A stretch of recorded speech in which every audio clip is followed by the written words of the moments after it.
ऐसा हो, मेरी नौकरी लग जाए। ये महाराज जी इसमें सबके लिए आपका क्या उपदेश? हाँ, ठीक है, सबके अंदर भावना होती है कि भगवान या संत जनों के पास जाकर हमारी समस्याओं का समाधान हो, उनका अच्छा विचार है। पर पहली बात तो हमारे में सामर्थ्य नहीं है ऐसी, हम अपने में सामर्थ्य नहीं देखते कि हम किसी की कामनाएँ पूर्ण कर सकें। भगवद आश्रित है, प्रेम समुद्र करुणा निधान, भगवान सबका मंगल करते हैं। उन्हीं के नाम का जप करो, उन्हीं के चरणों का आश्रय ले लो, तो तुम्हारी कोई भी कामना ऐसी नहीं है जो पूर्ण ना हो जाए। पर क्या है कि हम लोग पापाचरण नहीं छोड़ते।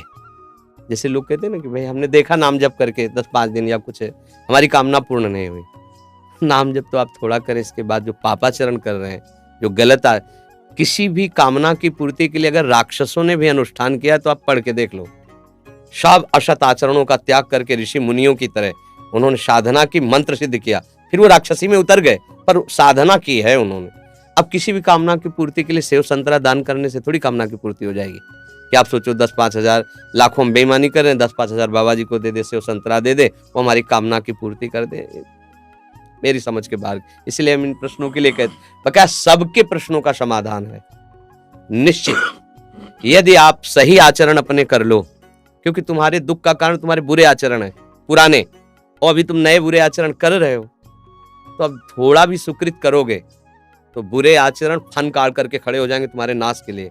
क्योंकि वो नष्ट नहीं होना चाहेंगे, तुम्हें दंड देंगे, तो तुम्हारे सुकृत से अश्रद्धा कर देंगे, संतों से अश्रद्धा कर देंगे, भजन में अरुचि पैदा कर देंगे, और वो फिर आक्रमण करेंगे। और वो जब तक अशुचि कर्म तुम्हारे हैं तब तक तुम्हें वो सुखी नहीं होने देंगे। अगर नौकरी भी लग गई है, फैक्ट्री भी चल रही है, तो ऐसी बाधा खड़े करेंगे और टेंशन मुक्त नहीं हो सकते।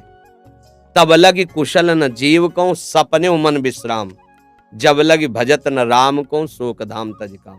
पक्का सिद्धांत है।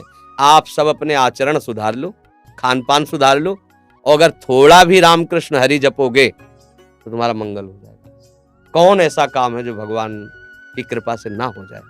पर हम भगवान की कृपा का आदर कहाँ करते हैं? मन मानी हम विषय भोगें, गंदे आचरण करें, और कुछ बिहारी जी या किसी संत को हम दे के अपना काम बनाना चाहें, तो यहाँ घूस नहीं चलती। अगर तुम्हें अपनी कामना की पूर्ति करनी तो पहले आचरणों को संभालो। आप अपने आचरणों को ठीक करो, जो मूल बात है।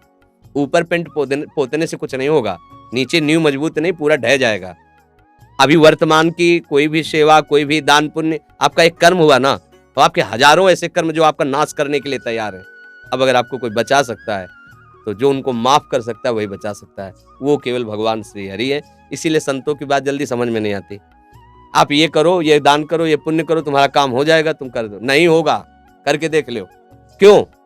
क्योंकि जो तुम दान पुण्य कर रहे हो ये इतना बड़ा है, और तुम्हारे पहाड़ जैसे पाप जमा हो, तुम्हें सुखी कैसे होने देंगे?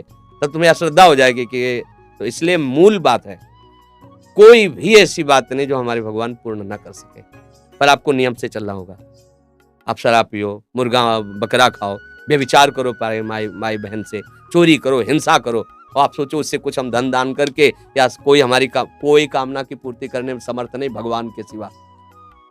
तुम चाहे जितने पातकी हो, भगवान का आश्रय ले लो।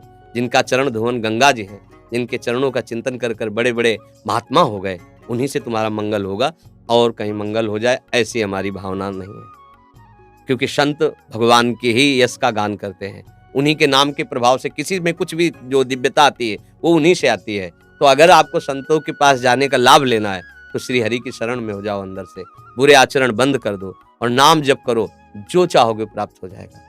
पक्की बात है। अगर ये नहीं तो फिर बात है, नाम जप शुरू करोगे तो पहले नाम जप उनको मारेगा, उन कर्मों को जो तुमने पूर्व में किए हैं, तुम्हें दुख देने के लिए तैयार है वर्तमान में, उनको नष्ट करेगा। इसीलिए समय लगता है। अब आदमी सोचता है कि यार इतने दिन से माला जप रहा हूँ, कोई लाभ तो मिला नहीं। वो लाभ हो रहा है, तुम्हारे दुखों का नाश हो रहा है, अशुभों का नाश हो रहा है। जिस दिन उनको मिटा दिया तो फिर जो आनंद मिलेगा वो जीवन कृतार्थ। एक एक चावल के लिए तरसते थे सुदामा जी, लेकिन धर्म भ्रष्ट नहीं हुए।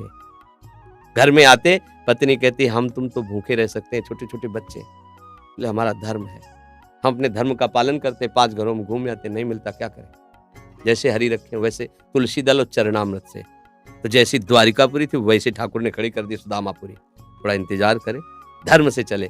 पर हम तो धर्म से कहाँ चलते हैं। अगर हमको लगा कि 2 लाख का हमें फायदा मिल जाएगा झूठ बोलने से या इसकी हिंसा करने से, हम चूकते नहीं हैं। अपने स्वाद के लिए बेचारे निर्बल पशुओं की हत्या कर दे। अब चाहो सुख कैसे हो सकता है? करो कुकर्म, पापाचरण करो, मनमानी आचरण करो, इसके बाद सुख चाहो, ऐसा कैसे हो सकता है? बो बम्बूल और सोचो कि हमें आमरस मिल जाए, कैसे मिल जाएगा आमरस? तुमने बम्बूल बोया तो वही काटना पड़ेगा। अब वो नाटक में फंसे हुए हमारी वृत्तियां हैं, तो हमको कोई नाटक बड़ा मतलब कैसे तुम्हें बताएं, बिल्कुल उसको परिचय नहीं भगवान का। और जाते हैं लोग, हमारा दुख दूर कैसे हो? बोले तुम्हें एकांतिक बात, तुम्हें बलि देनी पड़ेगी, तुम्हें ये करना पड़ेगा।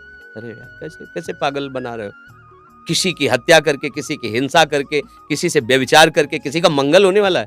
खुद पता नहीं उसको मंगल किसे कहते हैं।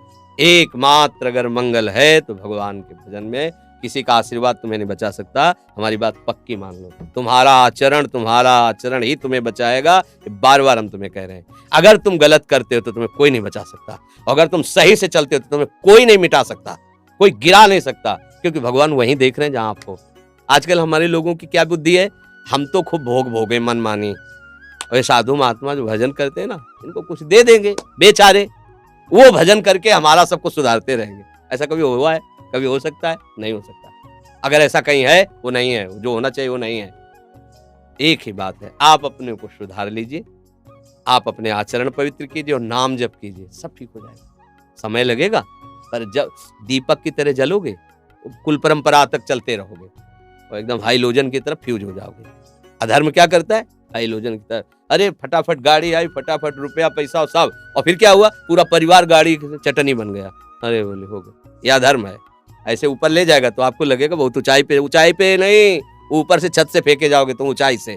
और धर्म से चल रहा है ना, हो सकता है कि उसको घी लगाने को ना मिले रोटी में, लेकिन उसके बच्चे स्वस्थ होंगे, उसका परिवार शांत होगा, आनंद होगा, धीरे धीरे वो बढ़ेगा। भजन कर रहा है, सत्य से चल रहा है, आज दुखी है, एक दिन वो सुखी हो जाएगा। अधर्म से चल रहा है, पापाचरण कर रहा है, आज वो बढ़िया बढ़िया तुम्हें दिखाई दे रहा है, एक दिन मिट्टी में मिल जाएगा। अब ये बातें तो चुभने वाली हैं, तो ये बातें सबको पसंद नहीं आती हैं। कितना नाटक है, तुम करो पाप और तुम्हारे को सुख मिल जाए, कैसे हो सकता है भाई? कैसे हो सकता है? बस हम कुछ दे देंगे।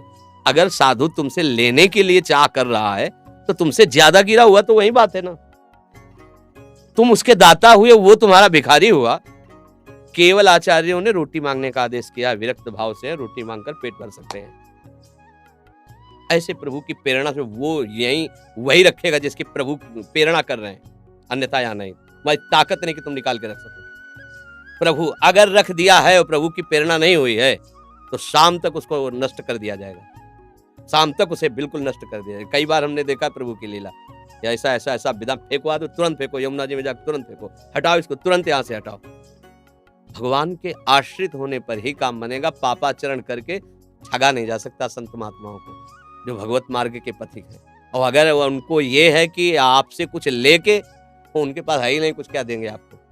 कभी भ्रमित मत हो, किसी के आशीर्वाद की इच्छा मत करो। ये बात तुम्हें अच्छी नहीं लगेगी, पर हम बता रहे हैं, अगर आप सच्चे आचरण से चलोगे, नाम जप करोगे, सबकी कृपा आपके ऊपर होगी, आशीर्वाद मांगने की जरूरत नहीं।